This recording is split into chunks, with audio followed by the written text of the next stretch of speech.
بسم الله الرحمن الرحیم. محترم عزیزانو، د مرګ نه په هیڅ طریقه باندې خلاصېدل نشته. که غریب دی هم به پې مرګ راځي، او که مالدار دی نو هم به پې راځي، که عالم دی نو هم به پې مرګ راځي، که جاهل دی نو هم به چې کوم دی د مرګ د ذایقه څکه کي.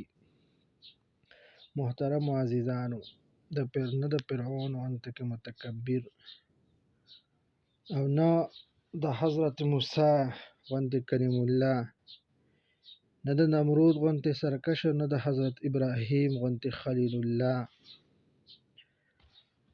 او نه د افلاطون او د ارسطو غونته حکیمان، او نه د ابو جهل او ابو لهب غونته بې عقله، نه د حضرت عمر او حضرت ابوبکر صدیق رضی الله عنهما غونته صحابه، تر دې پورې چې د دواړو جهانو سردار محمد رسول الله صلی الله علیه وسلم غونته عظیم الشان پیغمبر چې کوم دی، هغه هم د مرګ نه خلاص نشو. یو شاعر وایي: لو كانت الدنيا تدوم لواحد لكان رسول الله صلى الله عليه وسلم فيها مخلدا.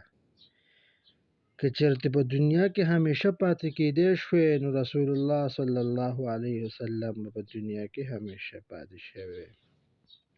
محترم عزیزانو، پته ولګېده چې د مرګ نه هیڅوک په هیڅ هیله نشي خلاصېدی.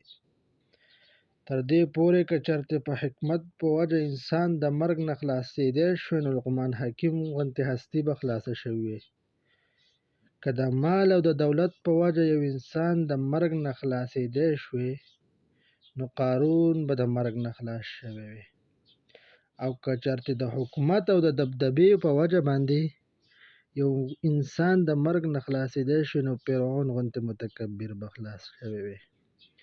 دغه شان که د حسن او د جمال په وجه یو انسان د مرګ نه خلاصېدی شوی، نو حضرت یوسف علیه السلام به خلاص شوی وي. او که چېرته په بزرګۍ د وجې نه یو انسان د مرګ نه خلاصېدی شوی، نو جنید بغدادي به چې کوم دی محترمو، دا د مرګ نه خلاص شوی. نو چې د مرګ نه په هیڅ قانون، په هیڅ طریقه او هیڅ یو کس نشي خلاصېدی، نو موږ او تاسو له پکار دی چې د مرګ دپاره په خپله زندګۍ کې په دنیا کې چې کوم دی تیاری وکړو، چې په هغه باندې بیا موږ او تاسو په قبر کې د عذاب او د آخرت د عذاب نه چې کوم دی په هغې سره موږ او تاسو خلاص شو. الله پاک موږ او تاسو په دې باندې د عمل توفیق راکړي.